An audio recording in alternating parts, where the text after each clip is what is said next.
You should buy a house because when you rent, you're throwing your money away and you're just paying the landlord's mortgage. The only solution is to buy a house. You should not rent because you're basically wasting your money. Have you heard this before? I'm sure you have. And if you live in one of the highest cost of living places in the world, like Toronto, you've probably heard this a lot. And I'm making this video to say that the solution to that problem of throwing your money away by renting is not to go out and buy a house. The solution to that problem is, well, you're probably hearing that and it's probably going and registering in your head because the rent is already too high and you can't afford the rent as it is. Affordability should not be, okay, you can make the payment and you have the money to be able to afford it. That's a common misconception. Affordability should be, can I live here while still having a margin of safety and enough of a cushion to live my life and enjoy the things that I want to enjoy and save money? You should be able to save money on top of your rent. If you can't save money, there's something you need to do there. There's a problem you need to solve there if you struggle to save at the place that you're living at. The bottom line is you need to increase your income. So whatever job that you're currently working is not enough. So that's the situation at hand. Either you get promoted, you work your ass off and you get promoted, which is probably not the most ideal thing to do because that's probably not going to move the needle enough. Or second, you need to increase your skills. You need to increase your skills to a point where you can actually either start a side hustle that's a very lucrative opportunity for you that you actually are passionate about, because here's a hint, the side hustle that you choose can be anything you want. It does not have to be what somebody else is doing. Ideally, if you're going to start some sort of venture, you should start something that you see yourself doing 10 years from now that you will still enjoy doing. Find something you enjoy doing, and that will actually ensure that you are actually successful long term because you won't give up. So the number one thing to do is, if people are telling you, hey, you're throwing your money away renting, is increase your income. And that does not mean increase your income so you buy. It means increase your income so that rent becomes 28 to 33% of your gross household income. And when it becomes that, now of course you have a whole bunch of money left over, more than half of your income, because that's your gross, not your net.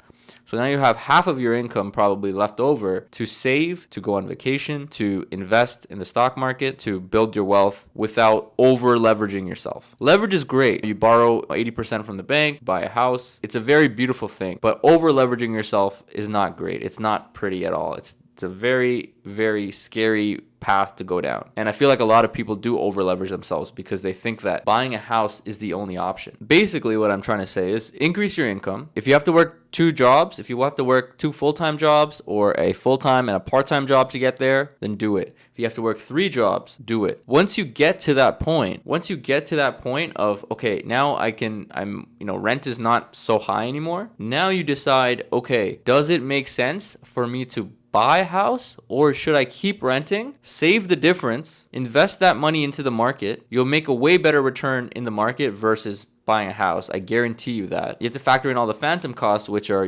maintenance, repairs, interest, property taxes, utilities, all that stuff that you have to pay no matter what, just because you own a home. Of course, yeah, you pay utilities. You most likely are paying utilities if you're renting, but everything else, all the other costs that come with owning a home, which are substantial and can add up and can be the reason you end up in debt, but you tell yourself, well, this house is going to appreciate in 10 20 years, so I have to do this, I have to keep going into debt. The average person does not want to do much work, and you just kind of want to have an answer for you in front of you and just follow it, and that answer has been own your home for the longest time. But now things are getting out of hand, so you have to actually use your brain and think, does it actually make sense to do that? The first option obviously is get multiple jobs. Next option is increase your skills enough to the point where you can switch industries or switch jobs and just completely make maybe double or at least 50% or double what you're making, and just get to a point where now it's comfortable. And you have to put in that hard work. You have to. There's no choice, right? If you want to be able to save money and build wealth and not struggle day to day. If you're increasing your skills, ideally increase your skills for something that you would enjoy. You could choose anything you want. It's going to be hard work regardless. Put in the hard work towards something you're interested in and something that will provide you some sort of fulfillment, because I feel like fulfillment is the missing link. If you have that,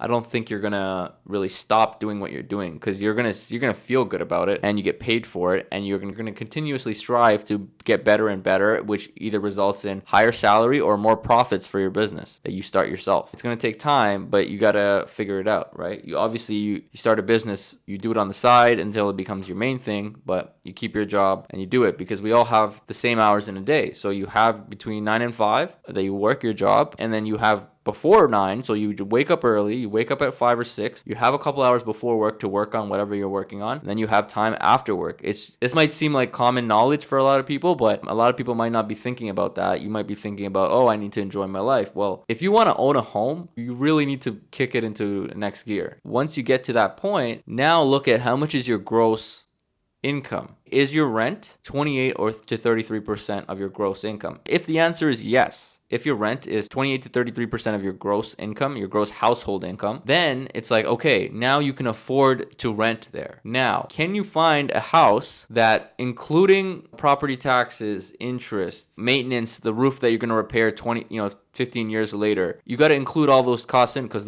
that's your total. You got to use your total cost of ownership when you do this math. You add all that together, and does it make sense for you to buy at that point? Is it going to stress you out financially to buy? If the answer is yes, then don't buy. You continue to save and invest and grow and build your wealth. And maybe at some point, maybe you have enough of a down payment for it to make sense, or you have enough money to comfortably move somewhere further away, where you can comfortably afford to own that house, which is ideal. I mean, even me, I want to own a home. When you own the house, no one can increase the rents on you. You can control the largest expense on your personal income statement. And once you can control that expense and you have the ability to make it smaller and smaller and smaller by paying down your mortgage, that's power. Like, that's powerful. That's how you build wealth. You reduce your expenses over time, and your income increases over time, and your cash flow increases over time. You don't need to go and have 10 properties and put them all on Airbnb and over leverage yourself. Everyone doesn't need to do that. Of course, if you're super ambitious and you want to go for it, it's a free country, do it. You know what I mean? Like, more power to you. But like, you don't need to do that. The stock market will provide phenomenal returns over a long period of time for most people. And it's just getting educated and figuring that out. So that's the video. Hopefully I touched on everything.